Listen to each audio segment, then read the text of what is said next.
ఓం నమః శివాయ.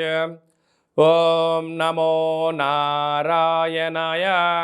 ఓం శ్రీ స్వర్ణాకర్షణ కాల భైరవాయ నమో నమః. ఓం శ్రీ నరదృష్టి నివారణ కాల భైరవాయ నమో నమః. ఓం కాళకాలాయ విద్మహే కాళాతీతాయ ధీమహి తన్నో శ్రీ స్వర్ణాకర్షణ కాళ భైరవ ప్రచోదయాతు. హరి ఓం. మా ఛానల్కి స్వాగతం. చూస్తున్న వీక్షకులకు, ప్రేక్షకులకు, ప్రియ కాళభైరవ భగవద్బంధులకి స్వాగతం పలుకుతూ మమ్మల్ని ఎంతగానో ఆదరిస్తూ ఉండబడినటువంటి ప్రియ సోదరీమణులకు, జ్యోతిష్య అభిమానులకు, సనాతన ధర్మ సంరక్షకులకు అందరికీ కూడా హోళికా పూర్ణిమ శుభాకాంక్షలు. అలాగనే మార్చి నెల 16వ తారీఖు నుండి 31వ తారీఖు వరకు పుట్టినటువంటి వారందరిగా ముందస్తుగా జన్మదిన శుభాకాంక్షలు. గతంలో వివాహం చేసుకున్న వారికి వివాహ వార్షికోత్సవ శుభాకాంక్షలు. 16/3/2024 నుండి 31/3/2024 వరకు ద్వాదశ రాశుల్లో గ్రహ గమనాలు ఒకసారి వీక్షింపచేద్దాం. మేషరాశిలో గురు సంచార స్థితి, కన్యరాశిలో కేతు సంచార స్థితి, కుంభరాశిలో కుజుడు శుక్రుడు మరియు శని సంచార స్థితి, మీనరాశిలో రవి బుధ మరియు రాహు సంచార స్థితితో ద్వాదశ రాశుల్లో గ్రహ గమనాలు ఈ విధంగా ఉన్నాయి.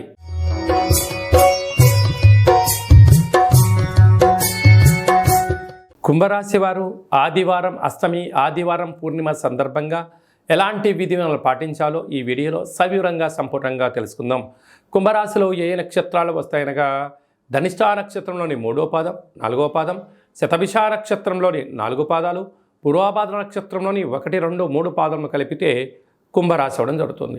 చాలామందికి పుట్టినటువంటి కాల సమయంలో డేటా ఆఫ్ బర్త్లో లేనటువంటి కారణం వలన పేరు యొక్క మొదటి అక్షరాన్ని అనుసరిస్తూ ఆ రాశిని తెలుసుకునే ప్రయత్నం అవుతుంది. అవి ఏ అక్షరాలు అన్నట్లయితే గు, గే, గో, సా, సి, సు, సే, సో, ద అక్షరాల వారందరూ కూడా కుంభరాశి జాతకులే. కుంభరాశి యొక్క అధిపతి శనేశ్వర స్వామి వారు.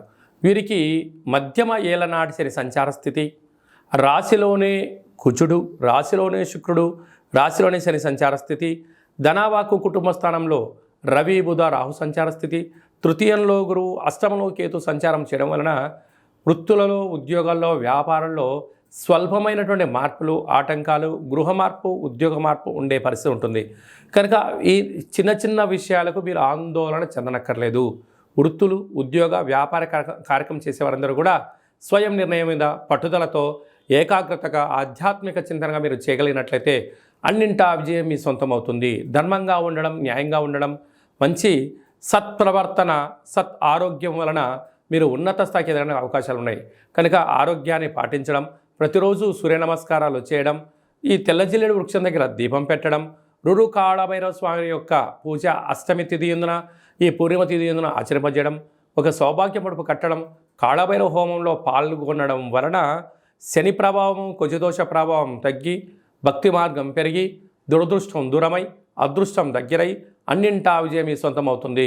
స్వయం వృత్తుల వాళ్ళు, వ్యవసాయ సోదరీమణులు, సాఫ్ట్వేర్ హార్డ్వేర్ ఉద్యోగస్తులు, సంపూర్ణమైనటువంటి ఉన్నతమైనటువంటి రాజకీయ సేవా రంగాల వారందరికీ చాలా అవకాశాలు ఉన్నాయని చెప్పి గమనించాలి.